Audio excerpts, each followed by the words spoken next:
A invasão da Ucrânia não vai bem para a Rússia. Isso é claro, já que ainda ocorre, apesar de Vladimir Putin acreditar que seria resolvido em poucos dias. A resistência da Ucrânia enfraqueceu a Rússia. Mas pelo menos Putin pode se consolar com o fato de que está lutando contra um inimigo fora das fronteiras da Rússia. Não mais. Os ucranianos não são os únicos combatentes que preocupam o líder russo. Há partisãos ativos dentro da própria Rússia. Putin foi traído internamente, já que um grupo de russos acabou de prejudicar seriamente a máquina de guerra do Kremlin. Esses russos, chamados Legião da Liberdade da Rússia, atuam desde que Putin invadiu a Ucrânia. Vamos analisar mais a fundo o que é esse grupo e o que ele faz mais adiante. Por enquanto, basta saber que a Legião da Liberdade da Rússia se opõe ao regime de Putin com tanta intensidade que está disposta a lutar pela Ucrânia para tirá-lo do poder. O grupo fez exatamente isso no início de novembro, segundo o Kiev Post. Em 6 de novembro, o veículo publicou uma matéria sobre isso. A Legião da Liberdade da Rússia realizou vários ataques em toda a Rússia, mirando locomotivas russas. As ferrovias russas cruzam o país e permitem que Putin conduza sua guerra. As locomotivas são essenciais e dezenas estão queimando após operações de sabotagem contra trens que levam armas e munições da Rússia para a Ucrânia. A Legião da Liberdade da Rússia e a Diretoria de Inteligência da Ucrânia, Diretoria Principal de Inteligência, confirmaram os ataques. Esta última, elevando sua voz, sugere que a Diretoria Principal de Inteligência tem trabalhado junto com o movimento de resistência que atua dentro da Rússia. Talvez orientando sobre quais alvos atacar para causar mais dano à máquina de guerra russa? Isso é especulação, é claro. Mas o que não é especulativo é que a Legião realizou uma operação de sabotagem espetacular, bem debaixo do nariz de Putin. A Diretoria Principal de Inteligência fornece alguns detalhes em uma postagem no Telegram que confirma o sucesso dos ataques. O movimento de resistência Liberdade da Rússia realizou operações bem-sucedidas contra a infraestrutura logística do Kremlin. A Diretoria Principal de Inteligência informou antes de explicar como o movimento fez os ataques. Não houve mísseis ou outras armas de guerra complexas envolvidas. Tudo o que a Liberdade da Rússia precisou foram alguns líquidos inflamáveis e fósforos. Os coquetéis Molotov dos partidários incendiaram sistemas de controle e energia de dezenas de veículos que transportavam cargas militares. A Diretoria Principal de Inteligência acrescenta: esta declaração nos diz duas coisas. Primeiro, a Legião Liberdade da Rússia chegou bem perto dos trens, estava sabotando. Isso indica que membros do grupo atuam nos trilhos ou trens, essenciais ao Kremlin, para sustentar sua máquina de guerra. Estão tão expostos que pessoas não autorizadas entram. O Diretoria Principal de Inteligência está claramente em contato com a resistência russa. Nos últimos meses, em especial, a Ucrânia realizou vários ataques dentro da Rússia, com o objetivo de prejudicar as linhas de suprimento de Putin. A maioria dos ataques focou nas refinarias e no setor energético russo, com o mais recente ocorrendo no mesmo dia em que o Diretoria Principal de Inteligência confirmou os ataques aos trens. Mas com essas operações de sabotagem, agora estamos vendo a Ucrânia expandir seu alcance com a ajuda de partidários, para atingir veículos que transportam petróleo e equipamentos pela Rússia e para as linhas de frente. Esse não foi um ataque aleatório, foi cuidadosamente coordenado e a Ucrânia sabia que estava acontecendo muito antes de Putin e seus comparsas perceberem que dezenas de seus trens estavam pegando fogo. A história não estaria completa sem uma declaração do próprio movimento. A Legião da Liberdade da Rússia está orgulhosa do ataque que acabou de realizar. Também foi ao Telegram para confirmar sua operação de sabotagem e para enviar uma mensagem a Putin de que seja lá o que ele pense sobre o apoio dos russos à sua operação ilegal, está enganado. Muitos russos se opõem a ele e arriscam-se para apoiar a Ucrânia. Enquanto aqueles para quem tudo já foi decidido ficam sentados em seus sofás confortáveis sem fazer nada. Estamos agindo e alcançando um novo nível, disse a Legião em um comunicado. Parece direcionado a russos que não apoiam Putin, mas têm medo de se opor diretamente. Destruímos várias locomotivas que levavam armas, munições e equipamentos para a linha de frente. A Legião finalizou a postagem no Telegram com um aviso a Putin. A resistência da Legião segue crescendo e se espalhando pelo país. A escória de Putin viverá com medo e esquecerá o que é segurança. Nenhum lugar na Rússia está seguro dessa resistência. Putin não pode agir, já que o Kremlin não sabe quem são essas pessoas nem onde atuam. Na Rússia, anônimos se rebelam contra seu líder. E eles estão fazendo isso participando de operações que apoiam a estratégia da Ucrânia de enfraquecer a Rússia por dentro. O Kremlin ainda tem muito trabalho para tentar manipular a situação. Normalmente, a Rússia negaria e negaria novamente, agindo como se nada tivesse acontecido, ou diria que as locomotivas perdidas já estavam programadas para serem destruídas. Desta vez, não pode, porque há imagens da operação da Legião da Liberdade da Rússia. O Kiev Independent compartilhou um vídeo de 1 minuto que mostra que a sabotagem da Legião foi um esforço de base. Os primeiros segundos mostram a perspectiva dos partidários do grupo, filmando enquanto despejam líquido inflamável nos trens-alvo. Depois, vemos os resultados. Trens sucessivos, gasolina incendiada, coquetéis Molotov lançados. Cada trem parece estar desprotegido e vulnerável, o que é uma enorme falha de segurança para um país que depende tanto do transporte ferroviário para se manter funcionando. Parece até que foi fácil demais. Provavelmente, Diretoria Principal de Inteligência e a Legião da Liberdade da Rússia passaram semanas ou meses escolhendo trens acessíveis, e que a Rússia usaria para levar armas e munições à Ucrânia. O vídeo alterna os atos de sabotagem tão rápido que é difícil saber quantos trens a Legião da Liberdade da Rússia atingiu à noite. Felizmente, não precisamos depender apenas das imagens para descobrir mais. A reportagem do Kyiv Post oferece uma análise completa de todos os locais onde a Legião atuou. Isso indica que a operação ocorreu em toda a Rússia. Segundo a Legião, está crescendo tanto que o Kremlin não consegue mais contê-la. A lista só aumenta. A Legião atacou na região de Moscou, destruindo um trem em Arkhangelskoye. Samara sofreu ataques com sabotagem de trens em Syzran, Toliati, Bezenchuk e Kinaltikarsky. Na República de Komi, rebeldes destruíram um trem em Syktyvkar. Em Kemerovo, outro foi enviado aos trilhos celestiais em Novokuznetsk. Sverdlovsk, uma das áreas mais afetadas, junto com Samara, pois a Legião da Liberdade da Rússia destruiu trens em Bilimbai, Bogdanovich, Povorovsk e Nizhny Tagil. E isso não é tudo. O grupo de partisans é inteligente o suficiente para perceber que seus membros russos podem operar tão livremente nas regiões ocupadas da Ucrânia quanto na própria Rússia. Os membros incendiaram trens em Donetsk e Kherson, mostrando a Putin que suas forças não estão seguras nem contra o próprio povo nos territórios tomados da Ucrânia. Essa foi uma operação gigantesca. A Legião da Liberdade da Rússia também estava dando continuidade ao bom trabalho realizado por outro movimento partidário ucraniano, Artesh. Segundo o Kiev Post, Artesh participou de várias sabotagens ferroviárias na Rússia. O objetivo continua sendo impedir o envio de equipamentos para a linha de frente na Ucrânia. O ataque mais recente do grupo destruiu uma linha ferroviária na República de Chuvatia e paralisou temporariamente um trem militar. Também atacou trens e trilhos em Rostov e Ekaterimburgo. Já dissemos que a referência do Diretoria Principal de Inteligência TASS aos ataques da Legião da Liberdade da Rússia indicava coordenação. As ações de sabotagem do Artesh indicam uma coordenação mais profunda do que aparenta.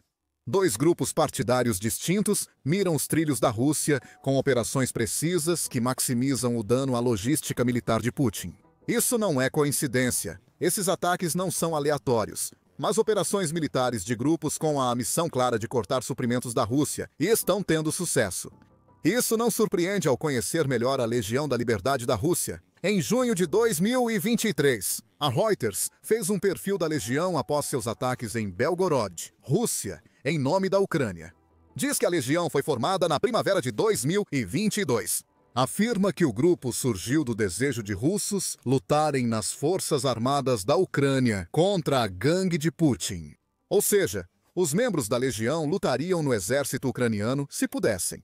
Dado que juntar-se diretamente às forças armadas da Ucrânia não é uma opção, eles estão trabalhando ao lado da Ucrânia, dentro da Rússia, fornecendo informações vitais e conexões para sabotagem nesse processo. O grupo diz atuar sob comando da Ucrânia, praticamente confirmando o envolvimento do Diretoria Principal de Inteligência nos eventos de início de novembro. Modern Insurgent fornece mais informações, observando que o grupo é composto principalmente por imigrantes russos e ex-membros das Forças Armadas Russas. A experiência compartilhada no grupo e uma causa. A Legião da Liberdade da Rússia é uma unidade oficial da Legião Internacional de Defesa Territorial da Ucrânia. Atualmente, desconhecemos o tamanho real da legião. Quando foi formada pela primeira vez, o grupo tinha cerca de 100 integrantes, todos soldados do exército russo, que desertaram para o lado da Ucrânia. Agora o grupo deve ter milhares de membros. Teria que ter, para conseguir realizar as dezenas de operações de sabotagem em locomotivas por toda a Rússia, que ele e o Diretoria Principal de Inteligência acabaram de revelar. Modern Insurgent fornece algumas estimativas. Poucos meses após ser criada, a Legião diz ter recebido até 300 inscrições em um só dia. Ainda não divulgaram a avaliação do efetivo atual da Legião. A fonte estima entre 500 e 2.000 membros ativos no combate, com muitos outros atuando nos bastidores. A estimativa exclui membros da Legião atuando na Ucrânia. Está claro que são muitos, pois em novembro houve ataques a trens em Kherson e Donetsk. Esta é uma organização sombria, um grupo que Putin não consegue ver e mal entende. O líder da Rússia só sabe que a Legião da Liberdade da Rússia traiu tudo o que Putin representa. Os membros são desconhecidos, o que traz um problema sério para Putin. Como você para um grupo que é tão bom em se esconder nas sombras, esperando o momento certo para atacar? Você não para. Isso mostra que muita infraestrutura essencial para a guerra da Rússia segue em risco. Vamos falar das locomotivas em chamas na Rússia. O país ficará furioso por perder esses trens por 2 motivos. Ela enfrenta a escassez de locomotivas, e a Rússia depende totalmente de seus trens para quase todo o transporte. O Kiev Post relata que, devido às sanções ocidentais, a Rússia enfrenta a escassez de locomotivas e queda na capacidade de carga desde o fim de 2023. As restrições ocidentais ao que essas empresas podem comprar fora da Rússia causam falta de componentes e peças necessários para manutenção e reparos. Segundo o veículo, a Russian Railways enfrenta esse problema há cerca de 2 anos, o que fez aumentar os tempos de reparo. A empresa opera cerca de 20.000 trens por meio de 2 companhias. A Lokotech gerencia 75% dos trens da Russian Railways. O resto fica com a STM Service.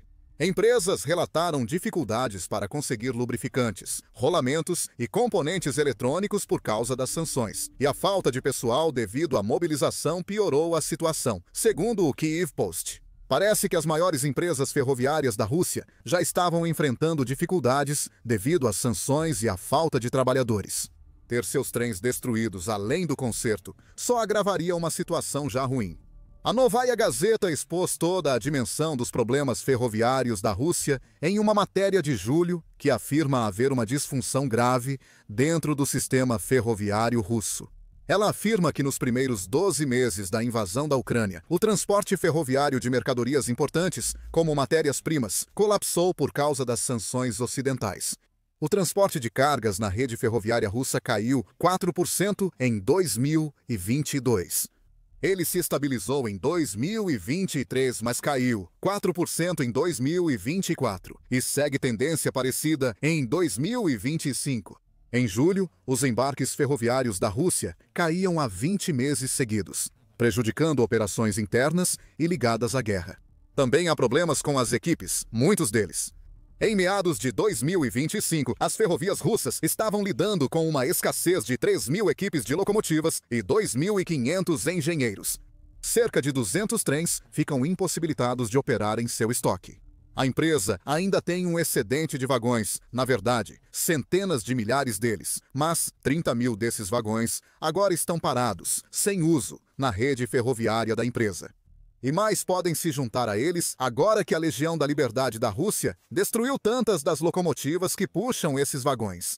Quem tem senso de humor diria que a Legião fez um favor para a maior empresa ferroviária da Rússia. Ela se livrou de trens que as ferrovias russas talvez estivessem tendo dificuldades para usar.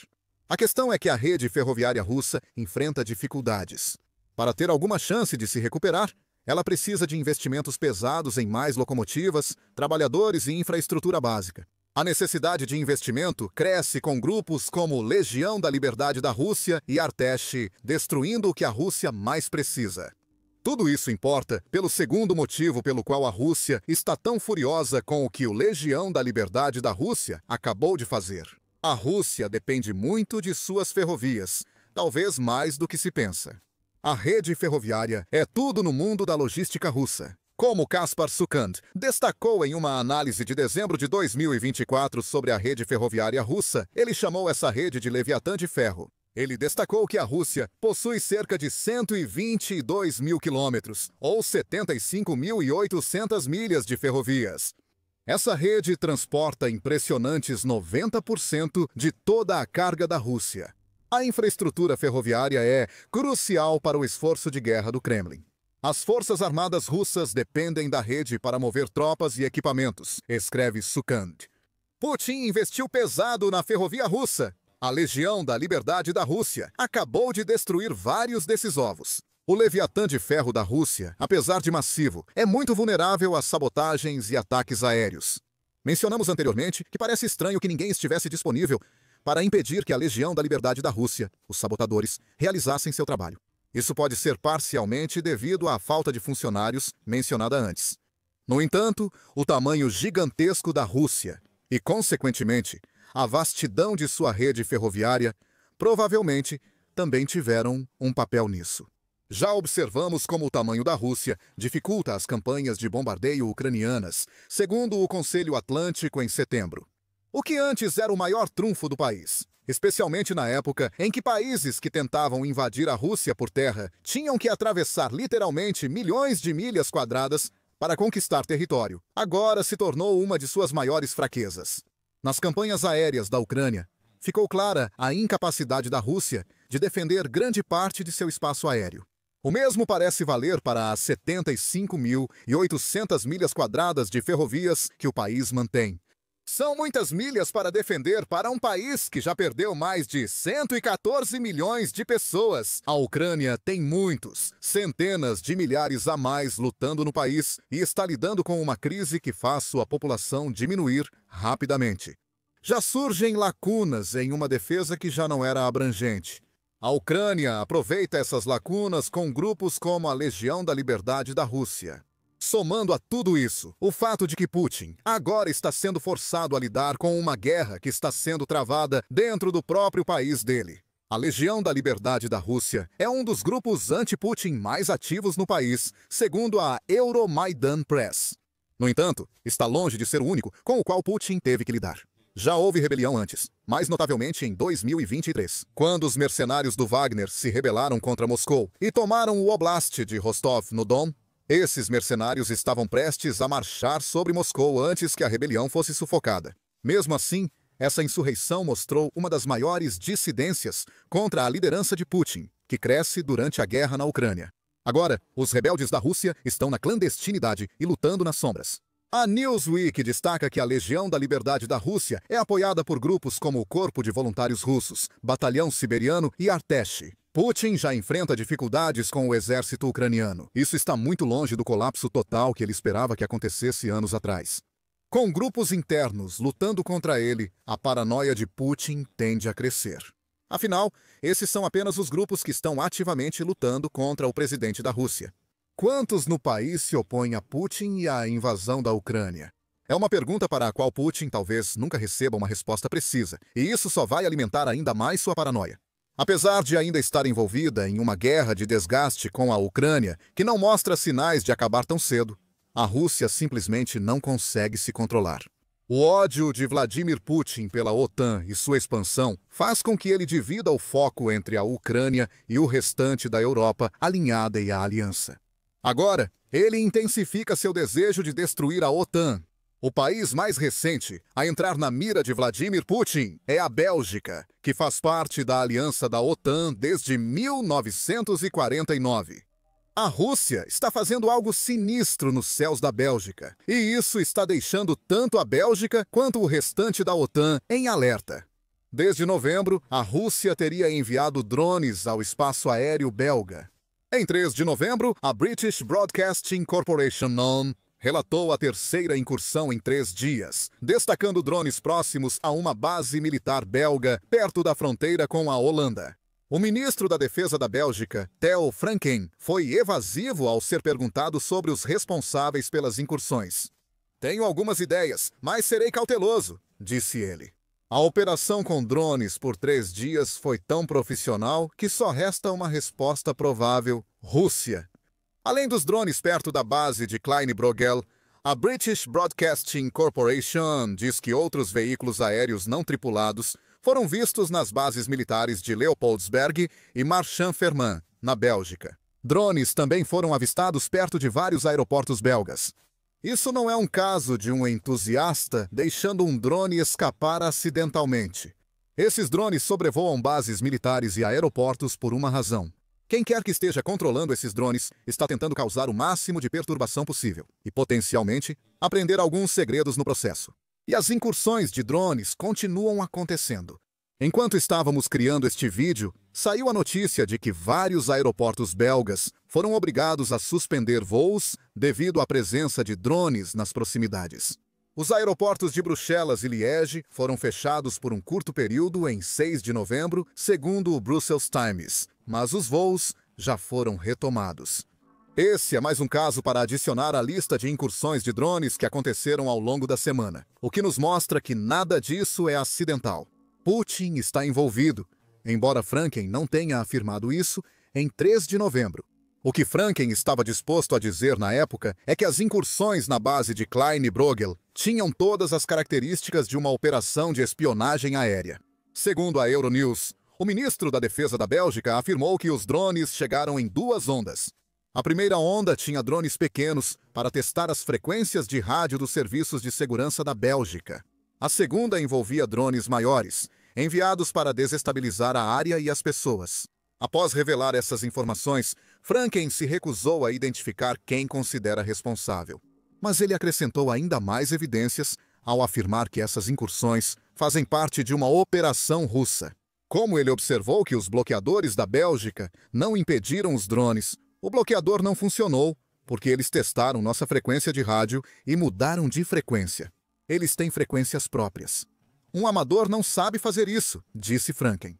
O ministro da Defesa da Bélgica pode não ter querido apontar o dedo, mas realmente não precisava fazer isso em 3 de novembro. 2 dias depois, o veículo belga VRT informou que o Serviço de Segurança da Bélgica acredita no que todos suspeitávamos. A Rússia provavelmente está por trás de tudo o que o veículo afirma, e há muitas evidências que apoiam isso. Segundo Franken, operadores amadores de drones não sabem superar bloqueio de sinal. A VRT informa que a maioria das recentes incursões de drones ocorre à noite, exigindo experiência e conhecimento técnico para voar no escuro. Um entusiasta poderia ter conseguido voar com seu drone à noite, mas vários por dia, durante vários dias? Isso é, no mínimo, improvável, e a Bélgica sabe disso. A VRT afirma que os ataques de drones são muito parecidos com os ocorridos na Dinamarca em outubro. Parecia que os dispositivos foram lançados de um navio da frota fantasma russa. Em teoria, drones podem ser controlados a uma distância de 150 a 200 quilômetros, o que significa que os operadores não estão necessariamente localizados em território belga, observa o veículo. A VRT afirma que o aumento de incidentes com drones na Bélgica em 2025, em relação ao ano anterior, traz mais evidências. Em 2024, a Bélgica teve 30 mil incidentes com drones, mas apenas 2 vezes aeronaves precisaram mudar de pista. A interrupção foi pequena, mas este ano a situação piora. 4 aeroportos civis fecharam temporariamente em poucos dias. Aeroporto de Bruxelas e Liege na noite de terça-feira, Ostende na sexta-feira e Deurne no sábado. É coincidência demais para ser acaso. A Rússia deve estar envolvida. Mas, como é costume russo, qualquer sugestão de que possa estar por trás dessas incursões na Bélgica foi negada. Isso de acordo com a agência de notícias russa. A agência telegráfica da União Soviética que disse, em 6 de novembro, a embaixada russa afirmou que Putin e seus comparsas não estão fazendo nada. A Rússia não tem ligação com drones no espaço aéreo belga e não tem interesse em lançá-los, afirmou um porta-voz da embaixada, a VRT. A embaixada seguiu essas negativas afirmando também que a Rússia não tem nada a ver com a série de outras incursões de drones em países como a Polônia. A Rússia sugere que tudo é acaso e que a OTAN se preocupa à toa, segundo a embaixada. Nesses casos, a conduta adequada é evitar tensões ou diplomacia de megafone, priorizando contatos e cooperação entre as agências envolvidas. A Rússia diz estar pronta para isso e sugere que a OTAN não está. Independentemente do que a Rússia diga, as evidências apontam para o envolvimento russo. A pergunta que a Rússia se recusa a enfrentar também é bastante simples. Se não for a Rússia, quem seria? A Bélgica está quase toda cercada pela OTAN e União Europeia, ou seus aliados. É improvável que algum deles queira perturbar a Bélgica com tanta frequência. Só existe um país que está suficientemente próximo da Bélgica, tem ressentimento contra países alinhados à OTAN e possui a experiência com drones necessária para realizar tudo isso. É a Rússia, supostamente. Bélgica ainda não se pronunciou, mas segundo a CUR News, ela e a OTAN estão em alerta máximo. A emissora informa que a OTAN já emitiu um alerta à Rússia no final de setembro, após várias incursões aéreas no espaço aéreo da aliança. Líderes europeus questionam o quanto a OTAN está preparada, como grupo, para enfrentar ameaças de drones russos. Putin parece estar tentando dividir os membros da OTAN aqui. Ele está tentando fazer com que eles discutam entre si, embora o oposto pareça estar acontecendo. Na declaração de setembro, a OTAN afirmou que a Rússia não deveria ter dúvidas. A OTAN e seus aliados vão empregar, de acordo com o direito internacional, todas as ferramentas militares e não militares necessárias para nos defender e dissuadir todas as ameaças de todas as direções, o que é uma das mensagens mais claras que a organização já enviou. A Bélgica não reconhece que a Rússia esteja por trás dos recentes ataques de drones, mas isso não significa que não esteja agindo.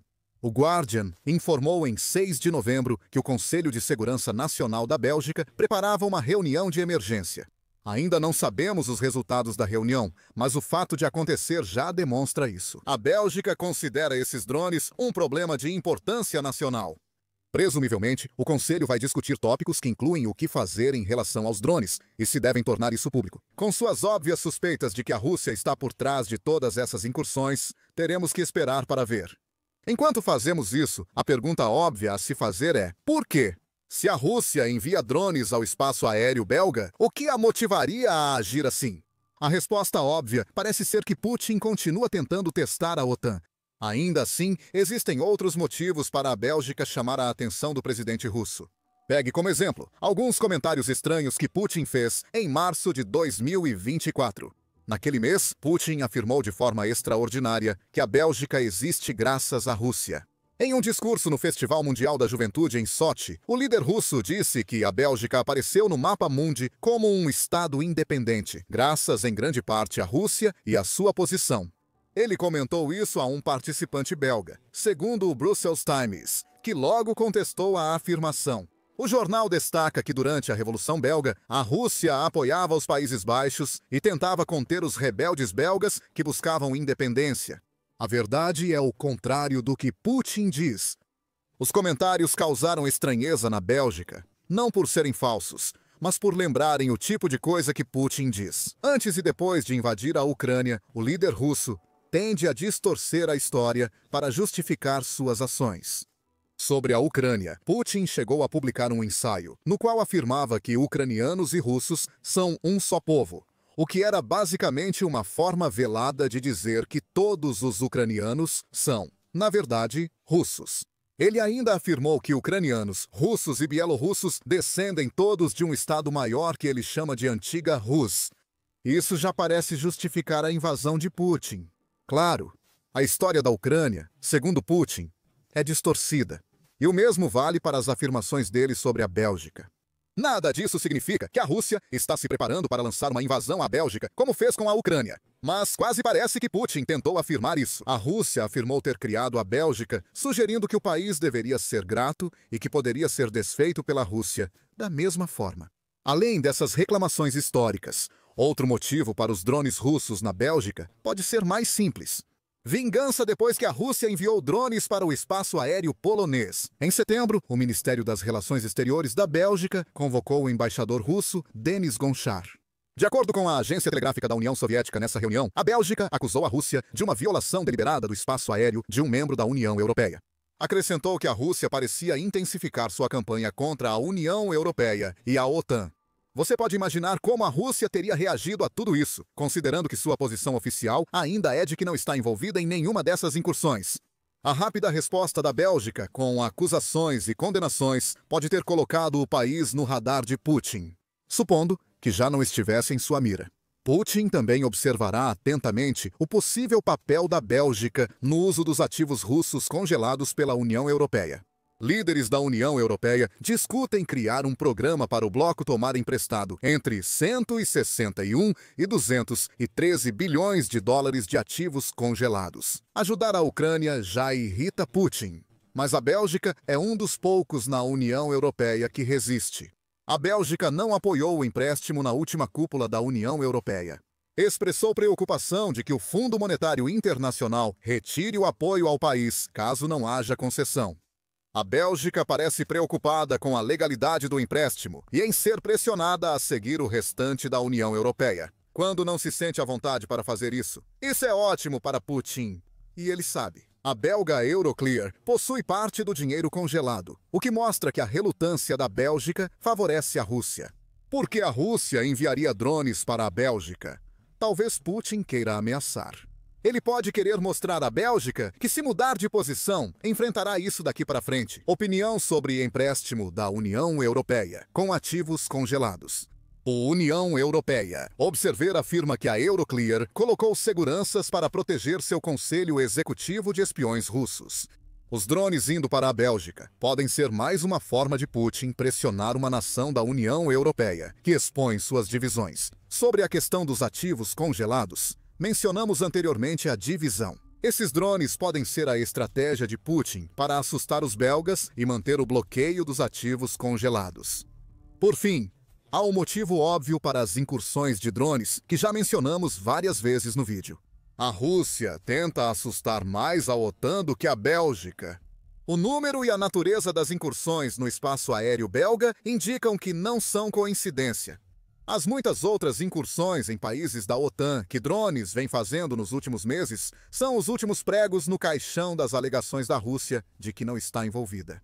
Em 6 de outubro, o Centro de Análise de Políticas Europeias, divulgou uma lista com todas as supostas violações do espaço aéreo por drones e aeronaves russas. Desde o início de setembro, a Polônia tem tido que lidar com drones militares. O dia 9 de setembro desencadeou a onda mais recente. No mês seguinte, o SIPA registrou mais 38 incidentes com drones reportados por países da OTAN. Noruega, Dinamarca, Estados Bálticos e Bélgica relataram drones estranhos, nem todos ligados à Rússia. A Romênia enfrentou uma incursão de drone em setembro, enquanto a Estônia pode ter vivido a pior situação. Um trio de caças russos MiG-30 e entrou no espaço aéreo da Estônia e permaneceu lá por 12 minutos no dia 19 de setembro. Essas são táticas de intimidação descaradas da Rússia e Putin está mirando especificamente na OTAN. No entanto, assim como nas violações mais recentes do espaço aéreo belga, a Rússia tem sido rápida em provocar, ao mesmo tempo em que afirma que seus drones não têm nada a ver com nenhuma dessas violações. Na mesma época da declaração da OTAN citada no vídeo, um dos aliados de Putin respondeu com fogo e enxofre, criticando duramente os europeus por estarem tão assustados com drones que, segundo ele, não vinham da Rússia de forma alguma. Esse aliado era o porta-voz habitual de Putin, Dmitry Medvedev. A Newsweek diz que ele apresentou 5 explicações alternativas para os drones, que provavelmente a Rússia usaria também nas recentes incursões na Bélgica. A Ucrânia pode estar provocando aliados, o que só faria sentido se Medvedev sugerisse que drones são enviados à Europa para culpar falsamente a Rússia. Se não for a Ucrânia, células pró-Rússia podem atuar na União Europeia, sem ligação com a Rússia. É improvável que as nações da OTAN testem suas próprias defesas aéreas, pois não faz sentido reclamarem de drones que elas mesmas lançaram. Vândalos aleatórios podem ser os culpados. O último dos 5 é a Rússia, que Medvedev sugeriu ser o menos provável. Sério? Medvedev ficou furioso e afirmou que os europeus de mente fechada devem sentir o perigo da guerra, que deveriam temer e tremer como animais assustados, indo para o abate, sujando-se de medo ao perceberem o fim próximo. Esse é o real motivo da Rússia enviar drones ao espaço aéreo da OTAN. Está tentando intimidar os membros da OTAN, e a Bélgica é a mais recente vítima. Sobre o futuro, alguns acham que a Rússia já declarou guerra à maior parte da Europa, ou até à OTAN, só não tornou essa declaração oficial. Em 6 de novembro, o Channel 4 News noticiou que Lord George Robertson, ex-chefe da OTAN, lamentou seu período como secretário-geral da organização. Lord Robertson foi chefe entre 1999 e 2003 e afirmou: "Confiei em Vladimir Putin." Olhando para trás, muitas vezes me pergunto se não deveríamos ter feito mais naquela época. Quanto à situação atual, Lord Robertson é franco ao afirmar que a Rússia está claramente em guerra conosco. Não tenho nenhuma dúvida de que, mesmo que não estejamos em guerra com eles claramente declararam guerra contra nós. Os Estados Unidos da América citam a OTAN e Lord Robertson ressalta que drones russos integram uma campanha de guerra híbrida. Bombas e mísseis não estão sendo usados, mas a Rússia já luta, enquanto a OTAN ainda não participa totalmente. As últimas incursões no espaço aéreo belga são simplesmente o mais recente ato de guerra russo em uma campanha contínua. No contexto de Lord Robertson, outros compartilham essa opinião. A Reuters informou que Ursula von der Leyen, presidente da Comissão Europeia, classificou as incursões de drones como guerra híbrida para dividir Europa, União Europeia e OTAN. As incursões testam as defesas aéreas da OTAN, e a Rússia quer saber qual será a resposta às suas ações.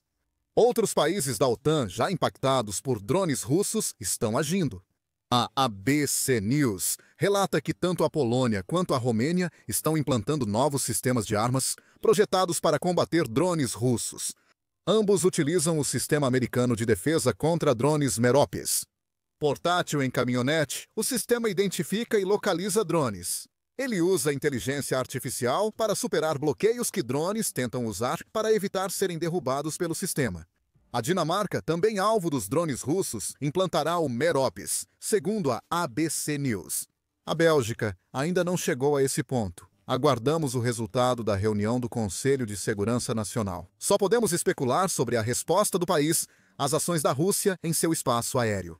Será que a Bélgica vai ceder à pressão da Rússia? Ou vai se juntar a Polônia, Romênia e Dinamarca, implantando sistemas projetados para combater as táticas de intimidação da Rússia? Em breve saberemos. O drone Shahed virou uma das principais armas da Rússia. Desde que a Rússia obteve seus primeiros lotes do Irã e depois aprendeu a fabricar os Shahed sozinha, ela vem usando esses drones para atacar duramente as cidades e a infraestrutura da Ucrânia.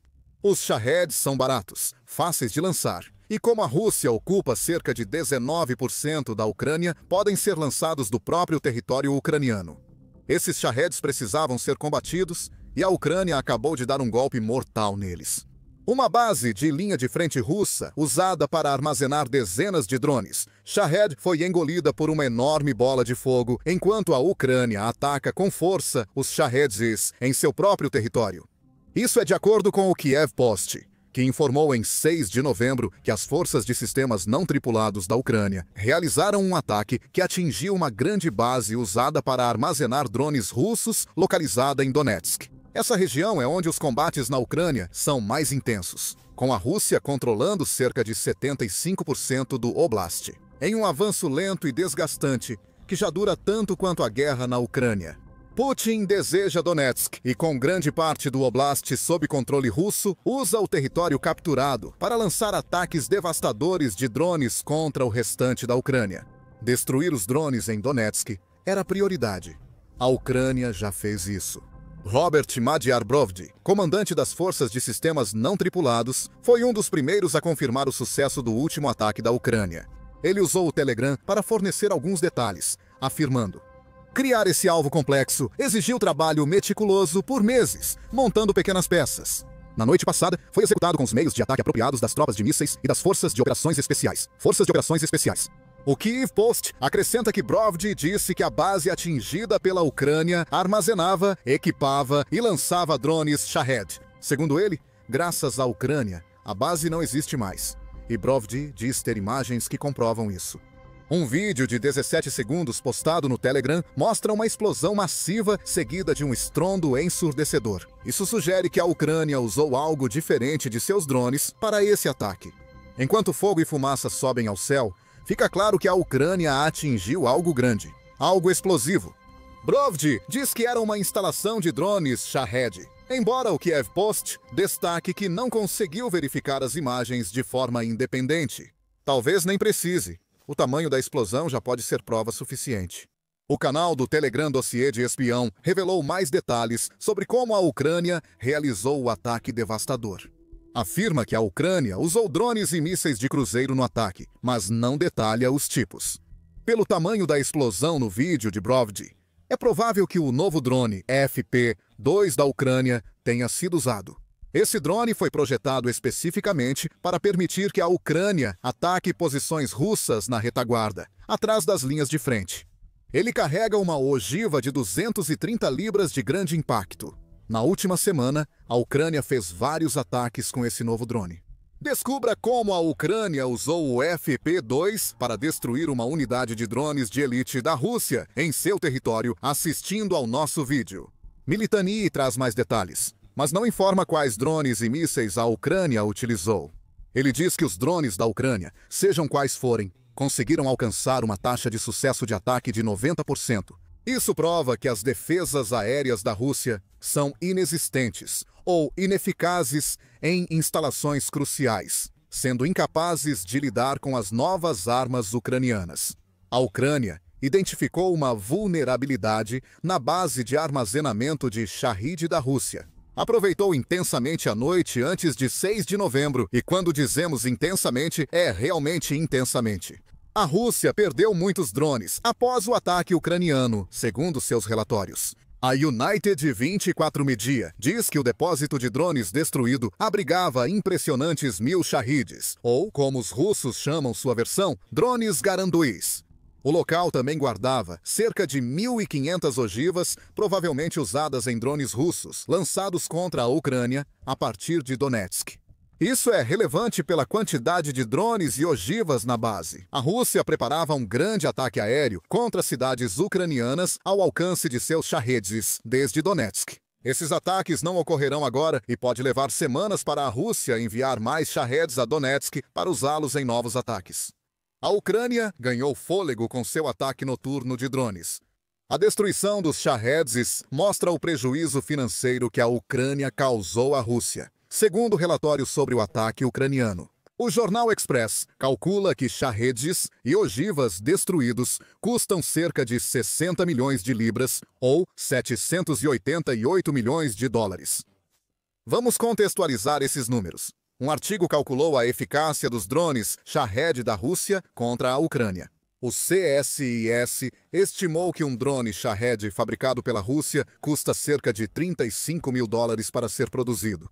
A Rússia tem aproveitado esse baixo custo, já que lançou 14.700 desses drones contra a Ucrânia entre 28 de setembro de 2022 e 28 de dezembro de 2024, acrescentou o CSIS.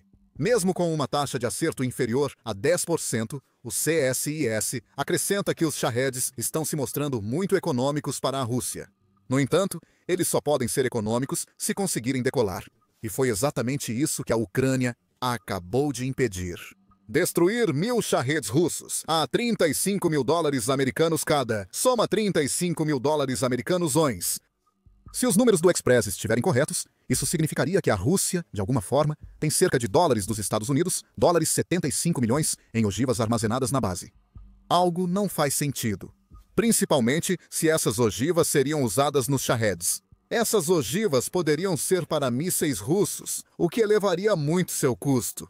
Talvez, mas isso é especulação. Não há dados sobre quais ogivas a Ucrânia pode ter destruído. Para o que vale, o Express não traz evidências para esse número. Outras fontes indicam que os Shaheeds podem ser mais caros de fabricar do que diz o CSIS. O Defense Express, por exemplo, afirmou em agosto que a Rússia está gastando cerca de 70 mil dólares americanos em cada um de seus Shaheeds. Isso dobraria o total para 1000 Shaheeds na base, mas a Ucrânia atacou. Ainda assim, isso significa que o Express avalia as 1.500 ogivas em mais de 70 milhões de dólares americanos. Mesmo sem a estimativa do Express, perder entre 35 milhões de dólares americanos e 7 milhões de dólares americanos em um ataque será doloroso para a Rússia. Vale notar que esse número não inclui custos de transporte dos Shahids para a instalação em Donetsk destruída pela Ucrânia. Também não leva em conta o que a Rússia está gastando para armazenar e defender essa instalação.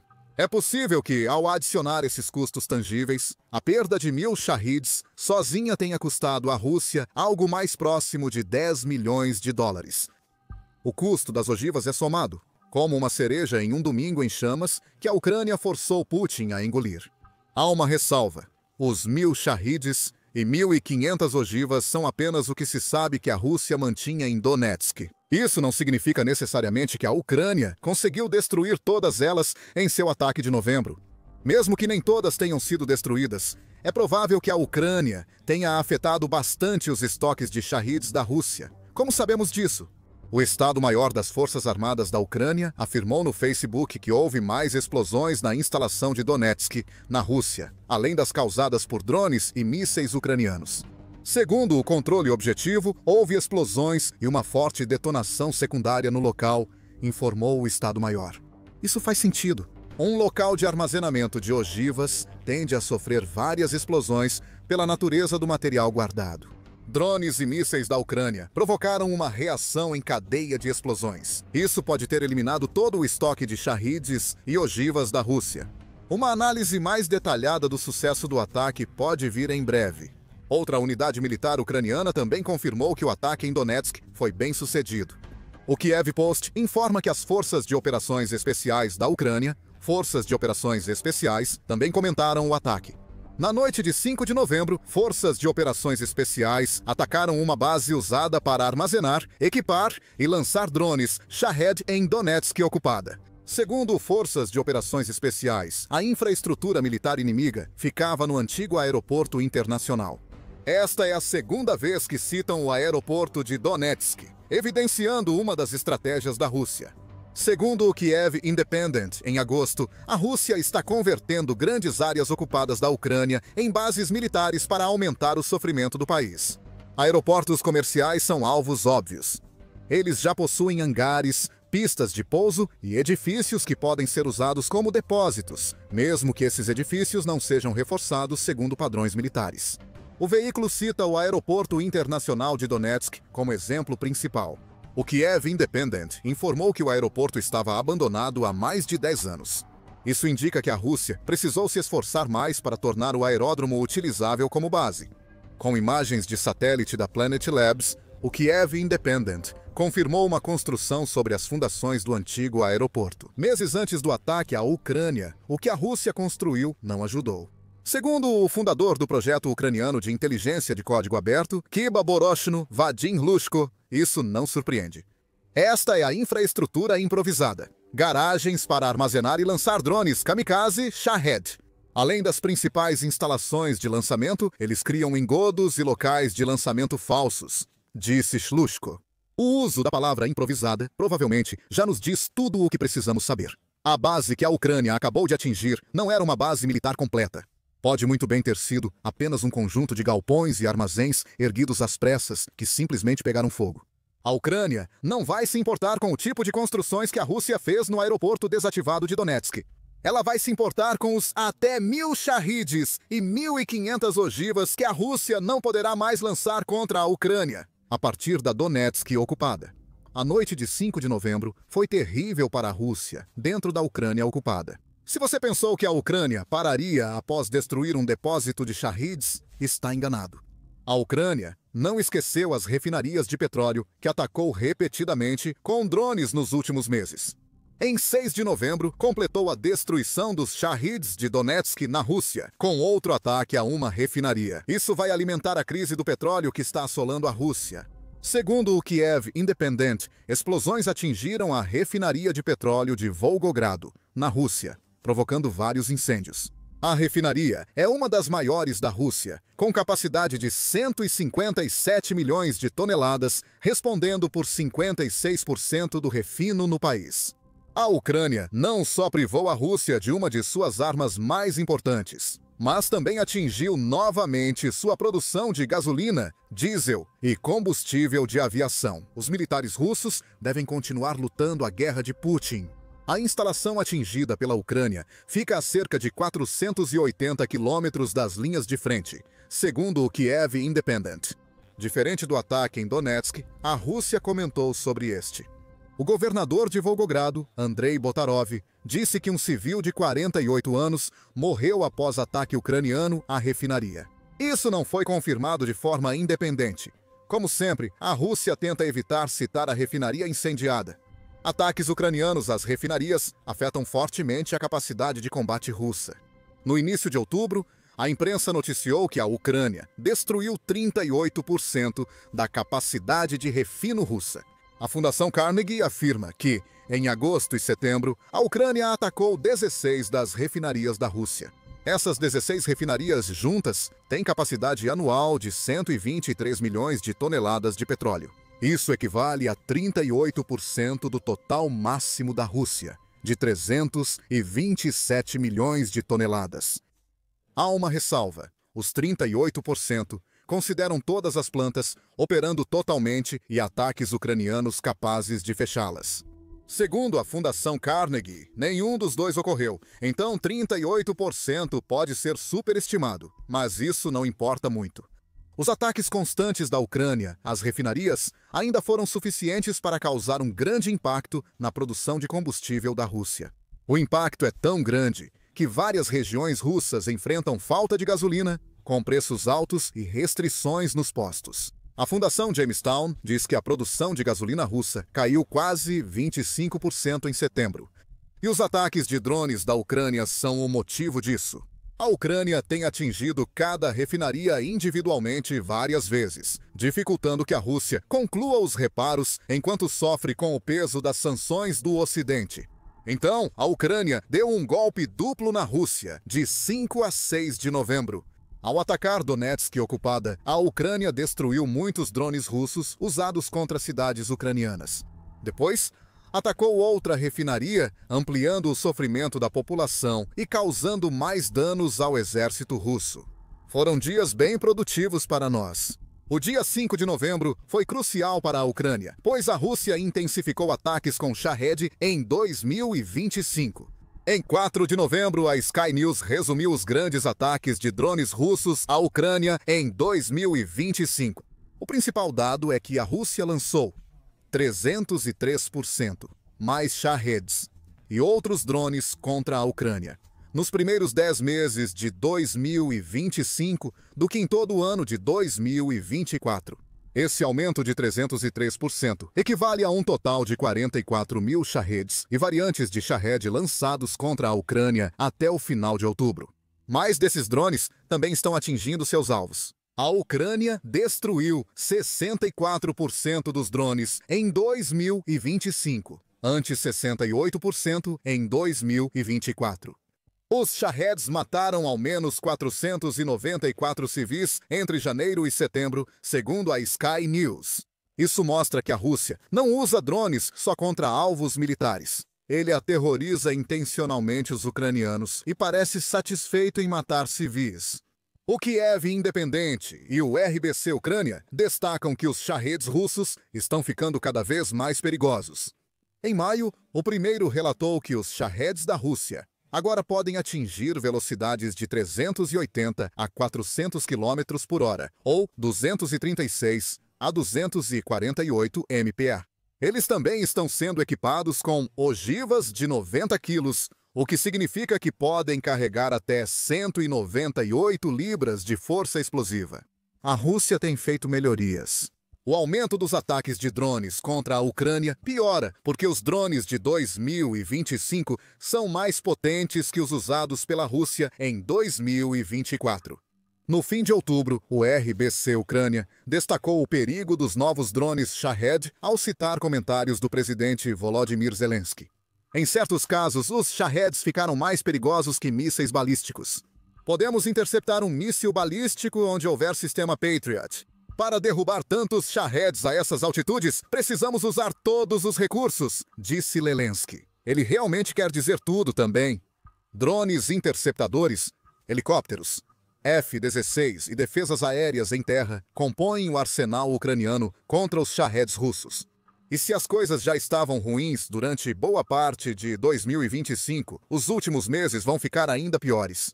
Em 2 de novembro, a Newsweek informou que a Rússia lançou mais de 1.500 drones contra a Ucrânia em uma semana. O motivo disso é claro para quem acompanha as táticas de inverno da Rússia na guerra. Putin busca destruir ao máximo a infraestrutura energética da Ucrânia. Mais uma vez, o objetivo é causar máximo sofrimento aos civis ucranianos. A Rússia espera deixar muitos enfrentando apagões e falta de aquecimento com o inverno rigoroso chegando na Ucrânia. É provável que os 1.000 shahids e 1.500 ogivas em Donetsk integrem essa campanha de inverno. Donetsk ocupada é ideal para lançar drones capazes de atingir quase qualquer alvo na Ucrânia. O ataque ucraniano ao depósito de drones russo pode evitar que várias cidades lidem com a crise energética que Putin tenta criar. Mesmo alguns dias extras de eletricidade e aquecimento podem fazer muita diferença para as pessoas que não precisam mais se preocupar com os shahids. A Ucrânia simplesmente queimou tudo até o chão. A Ucrânia sabe melhor que ninguém o perigo dos shahids russos. Por isso, o ataque de 5 de novembro em Donetsk é só mais um de uma campanha de meses para evitar o lançamento de mais desses drones perigosos. Como destaca o Kiev Post, a Ucrânia vem atingindo fortemente as instalações de drones da Rússia desde pelo menos julho. Em 1º de julho, a Ucrânia destruiu 4 oficinas na fábrica eletromecânica Kupol, em Izhevsk. A fábrica faz drones e sistemas de defesa aérea, deixando claro o objetivo da Ucrânia. Na região de Moscou, a Ucrânia atingiu uma fábrica que produz drones Shahed em 4 de julho. Cerca de um mês depois, também atingiu um depósito em Tartaristão, que fornece componentes que a Rússia usa para construir Shaheds. Em 15 de agosto, a Ucrânia atacou o porto de Olia e afundou um navio iraniano com peças de drones destinadas à Rússia. O ataque ao depósito em Donetsk não foi um caso isolado, fez parte de uma campanha. A Ucrânia não terá ilusões sobre o impacto do seu ataque. Apesar do ataque impressionante, a Rússia ainda possui milhares de Shaheds em instalações no próprio país e na Ucrânia ocupada. Tão importante quanto destruir drones foi a mensagem que a Ucrânia enviou à Rússia em 5 de novembro. Agora, ela pode atingir instalações russas de drones além das linhas de frente. Qualquer depósito usado pela Rússia agora está ameaçado. Com um pouco de sorte, a Ucrânia será capaz de atingir alvos suficientes desse tipo para minimizar o impacto das hordas russas que virão no inverno. Vai ter que fazer isso. Afinal, Putin já mostrou que não se importa com quantos civis ucranianos morram pelos drones Shahed russos. O presidente russo, Vladimir Putin, já não representa mais a autoridade forte e estável de antes. Cada vez mais isolado, paranoico e desconectado da realidade, o líder de 73 anos percebe a maré se voltar contra ele. Sua guerra na Ucrânia foi um fracasso absoluto. A economia do seu país está desmoronando e seus antigos aliados lhe deram as costas. O povo russo, até os que antes o admiravam, votaram nele e o apoiaram. Está cada vez mais irritado e descontente com as decisões imprudentes e sem sentido do líder. Com protestos e focos de rebelião surgindo por todo o país. Sentindo seu poder escapar lentamente, Putin está desesperado para transferir a culpa pela condição caótica do seu país para onde puder, expurgando inúmeros generais, elites e oficiais nos últimos meses. Agora, ele está até começando a se voltar contra seus aliados mais próximos e leais, transmitindo a mensagem de que ninguém está seguro e mergulhando o Kremlin em um caos no processo. Putin sempre foi visto como um líder implacável, disposto a quase tudo pelo poder, sem se importar com o custo. Mas também ficou conhecido por valorizar a lealdade acima de tudo, recompensando e honrando aqueles que permanecem fiéis a ele e direcionando sua fúria apenas contra aqueles que ele sente que o traíram, insultaram ou desobedeceram. Quando ele foi eleito presidente, pela primeira vez em 2000, ele teria organizado uma reunião com 21 dos homens mais ricos da Rússia, os oligarcas, como eram apelidados pelo público. Na década de 1990, enquanto o país afundava no caos, esses homens aproveitaram oportunidades. Envolveram-se em corrupção, negócios obscuros e crimes para acumular fortunas e ascender na sociedade. Eles controlavam boa parte da economia do país e influenciavam fortemente o sistema político e a sociedade. Assim que Putin chegou ao Kremlin, reuniu todos para avisar oficialmente quem mandava de verdade. Relatos indicam que Putin teria oferecido um acordo aos oligarcas, que definiria sua trajetória política e o futuro da Federação Russa. Desde então, ele permitiu que os oligarcas ficassem com mansões, jatos e grandes empresas, desde que ficassem fora do seu caminho e aceitassem sua autoridade. Talvez percebendo que estavam na presença de um homem que não estava brincando. Diversos oligarcas aceitaram o acordo e receberam recompensas por sua lealdade. Suas fortunas se multiplicaram, suas posições de poder foram solidificadas e eles puderam viver vidas de luxo e opulência. Quem rompeu o acordo sentiu toda a ira do presidente. Mikhail Khodorkovsky, por exemplo, que já foi considerado o homem mais rico da Rússia, foi preso pelas autoridades russas em 2003 e condenado a 9 anos em uma prisão na Sibéria por acusações de fraude e evasão fiscal. Muitos observadores externos acreditam que a prisão de Khodorkovsky teve motivação política, pois ele financiava partidos de oposição. Vladimir Guzinski também foi alvo de Putin. Ex-taxista rapidamente revelou-se um empresário astuto ao aproveitar novas oportunidades, após o fim da União Soviética. Ele fundou seu próprio jornal e a primeira televisão privada da Rússia, a N Televisão, que exibiu um famoso programa satírico com críticas ao Kremlin. Enquanto Boris Yeltsin tolerava o programa, Putin não o aceitava. Em 2000, agentes armados invadiram a NTV e Guzinski foi preso, acusado de roubar 10 milhões de dólares. Ele fugiu para a Espanha. Outros oligarcas que desafiaram Putin também foram exilados. Alguns até morreram em circunstâncias suspeitas, cada vez que algo acontecia com um deles. Isso ajudou a consolidar o status de Putin como um líder que, evidentemente, valorizava a lealdade, mas abominava a desobediência e a dissidência. E não hesitaria em punir aqueles que caíssem em sua desgraça. Em sua autobiografia, o líder russo chegou a proclamar: "Tenho muitos amigos, mas poucos são realmente próximos. Eles nunca se afastaram, nem me traíram, e eu também não traí. Para mim, isso é o mais importante. E tem sido assim há muito tempo." Putin pode ter afastado vários funcionários e elites que o desagradaram de alguma forma, mas ele sempre permaneceu ao lado dos poucos que provaram sua lealdade e compromisso com a causa do Kremlin. Agora, tudo isso está começando a mudar, já que houve nada menos que 4 exemplos de destaque recentemente de figuras russas leais sendo rejeitadas ou punidas pelo Kremlin. Sergei Markov foi um deles. Cientista político e jornalista, Sergei Markov ocupou cargos de destaque em instituições educacionais prestigiadas da Rússia, como a Universidade Estatal de Moscou. Ele foi por um tempo um dos conselheiros mais próximos e defensores de Putin, chamando o presidente russo de um dos grandes homens da história. Durante anos, Sergei Markov disse e fez tudo o que era esperado para agradar o líder russo e desfrutou de muito poder em troca de sua lealdade. Ele foi membro da Câmara Pública da Rússia por vários anos e foi eleito para a Duma Estatal em 2007. Ele também atuou como um dos porta-vozes mais confiáveis de Putin durante as eleições de 2012 e, frequentemente, apareceu na mídia ocidental como um comentarista pró-Kremlin, repetindo a propaganda de Putin. Quando a guerra com a Ucrânia começou, Markov novamente seguiu a linha e disse o que era esperado, seguindo a própria narrativa de Putin e usando sua plataforma para influenciar opiniões do público e angariar apoio para a invasão. Ele afirmou, por exemplo, que a guerra não era contra a Ucrânia, mas para libertar a Ucrânia. Assim como Putin, Markov mencionou neonazistas e terroristas dominando a Ucrânia e afirmou que a operação militar especial da Rússia era uma intervenção humanitária. Ele também criticou o papel dos Estados Unidos no conflito, afirmando à Sky News, em 2022, que a guerra não era entre a Rússia e a Ucrânia. É uma guerra entre a Rússia e os fantoches dos Estados Unidos da América que controlam a Ucrânia, uma libertação do país e um conflito por procuração dos Estados Unidos da América contra a Rússia.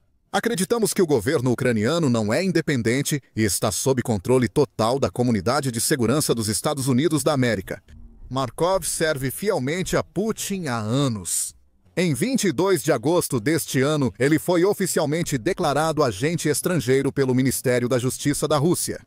Esse rótulo é geralmente usado para pessoas que Moscou acha que conspiram com outros países ou se envolvem em ações políticas contra o Kremlin. Jornalistas, ativistas, celebridades e cidadãos russos que discordam do regime ou apoiam outros países foram rotulados como agentes estrangeiros e tratados como criminosos. Mas esta é uma das raras vezes em que um analista político de tanto destaque, sempre pró-Putin e pró-Kremlin, recebeu esse mesmo rótulo. Isso ocorreu porque Markov teria ligações próximas com as elites políticas do Azerbaijão. Apesar das relações entre Moscou e Baku estarem no pior momento, Markov continuou visitando e mantendo contato com autoridades do Azerbaijão, inclusive se curvando e bajulando aos pés do presidente do país, Ilham Aliyev, de acordo com Alexander Kots, um autoproclamado correspondente de guerra. Isso, naturalmente, não agradou a Putin. Ele exige lealdade absoluta e não gosta daqueles que demonstram qualquer tipo de lealdade ou afinidade com líderes de outros países, especialmente aqueles que o irritaram ou desafiaram. Assim, Markov foi punido e quase certamente terá dificuldades para recuperar seu status anterior. Tendo se dedicado tanto ao Kremlin, o analista ficou compreensivelmente surpreso ao ser rotulado como agente estrangeiro. Inicialmente, afirmou que só podia ser algum tipo de engano ou difamação, antes de sugerir que inimigos da Rússia eram os responsáveis, recusando-se completamente a acreditar que seu aliado próximo, Vladimir Putin, faria algo assim contra ele. Não sou agente estrangeiro e todos sabem disso. Por 25 anos apoiei e continuo apoiando as políticas de Vladimir Putin. Também estou sob sanções canadenses. Esse ataque contra mim está sendo realizado por inimigos da Rússia e por inimigos das políticas de Vladimir Putin. Mais cedo ou mais tarde, essas pessoas vão se revelar como traidores ou serão removidas do cargo como funcionários corruptos. Meses se passaram, mas Putin não ajudou. Markov segue rotulado como agente estrangeiro. Embora ele ainda comente sobre a guerra na Ucrânia e política internacional, já não possui mais a influência e importância de antes.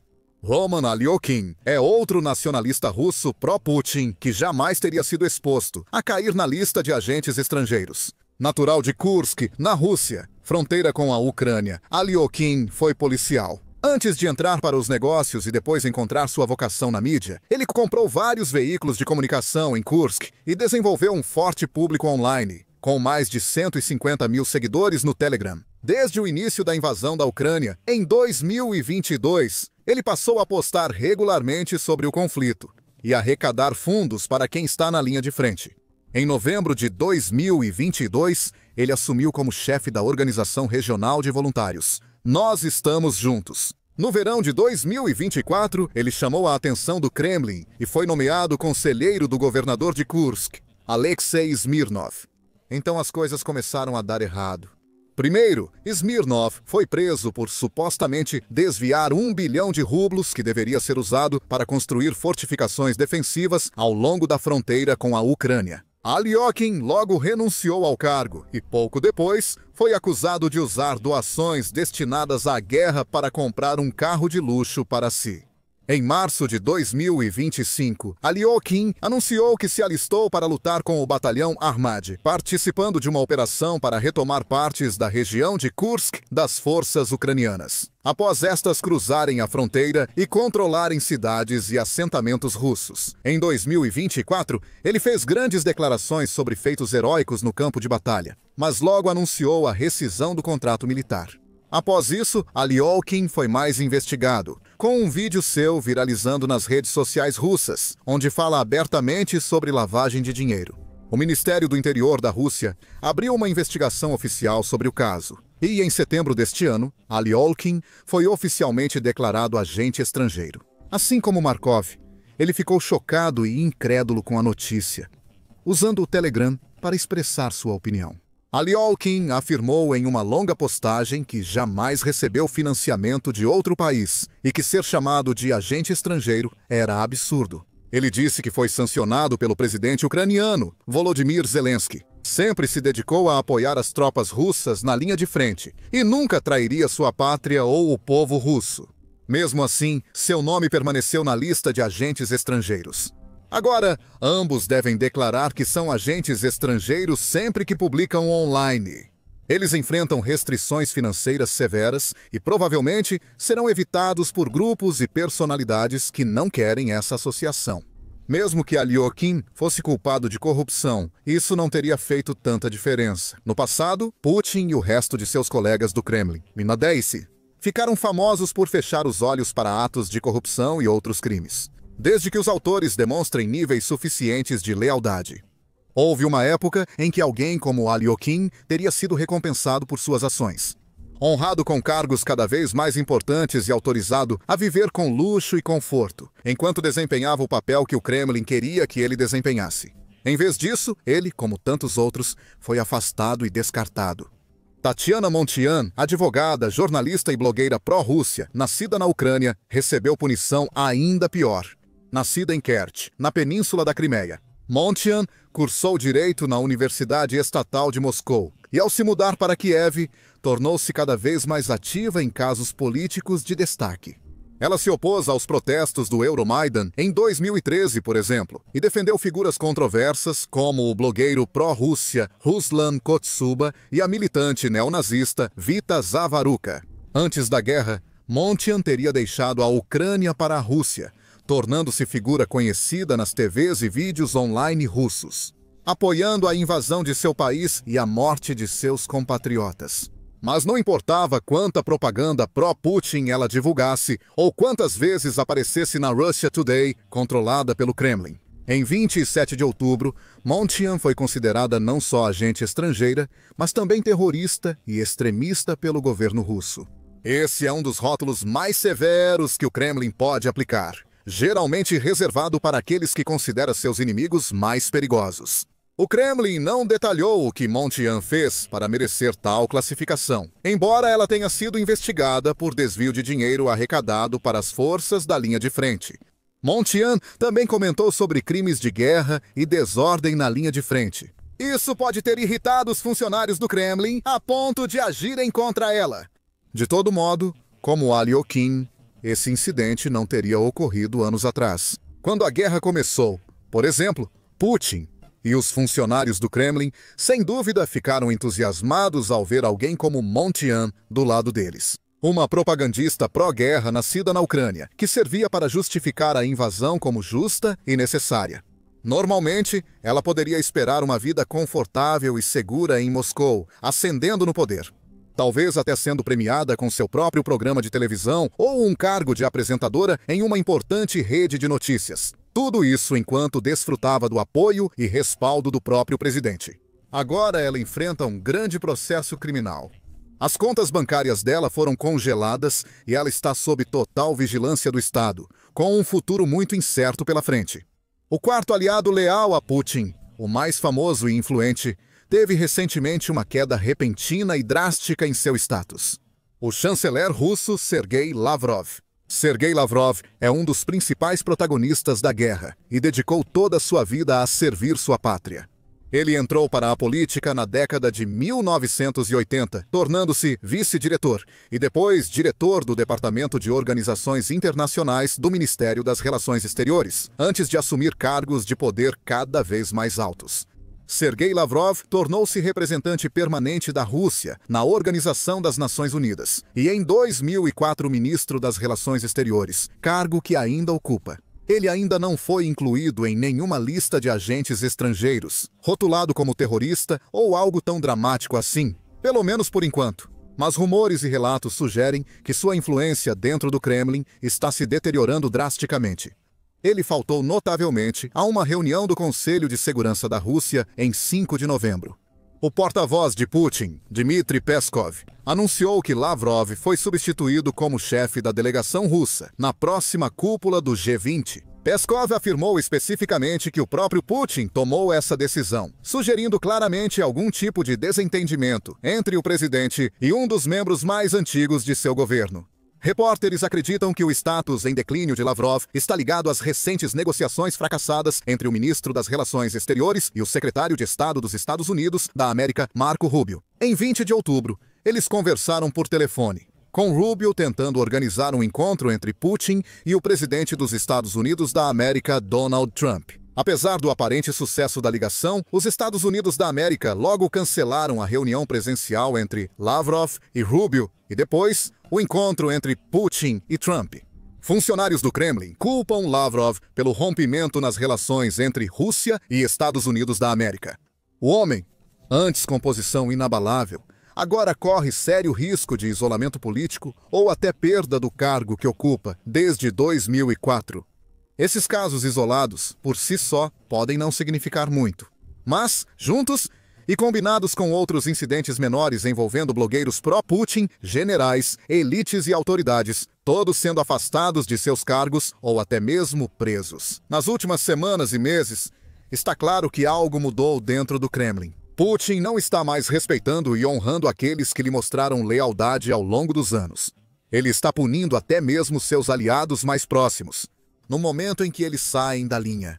A cientista política russa Ekaterina Shulman vê isso como o próximo passo lógico na evolução repressiva do Kremlin, afirmando: primeiro, silenciaram as vozes contra a guerra. Agora não restou nenhuma e a repressão é irreversível. Ela também espera mais prisões, punições e a chegada de novos agentes estrangeiros nas próximas semanas e meses. O aparato repressivo russo precisa cumprir cotas e manter a máquina funcionando. Putin iniciou algo que nem ele consegue parar.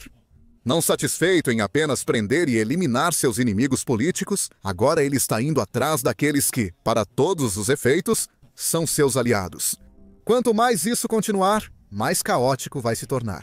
Até ministros, oligarcas leais e antigos propagandistas agora se perguntam se serão os próximos na interminável lista de alvos do presidente. E isso pode ser fatal para Putin a longo prazo, já que a lista dos que permanecem leais a ele fica cada vez menor, deixando-o completamente sem aliados, justamente quando mais precisa deles. Agora, saiba mais sobre como alguns dos aliados mais próximos de Putin começaram a se afastar dele neste vídeo, que mostra como os regimes fantoches do Kremlin estão lentamente rompendo os laços com Moscou. Veja neste vídeo como um funcionário russo previu recentemente um possível surto de guerra civil na Rússia em breve. E por fim, não se esqueça de se inscrever no nosso canal também, para ficar informado e atualizado sobre todas as últimas notícias militares da Rússia, Ucrânia e de outros lugares ao redor do mundo.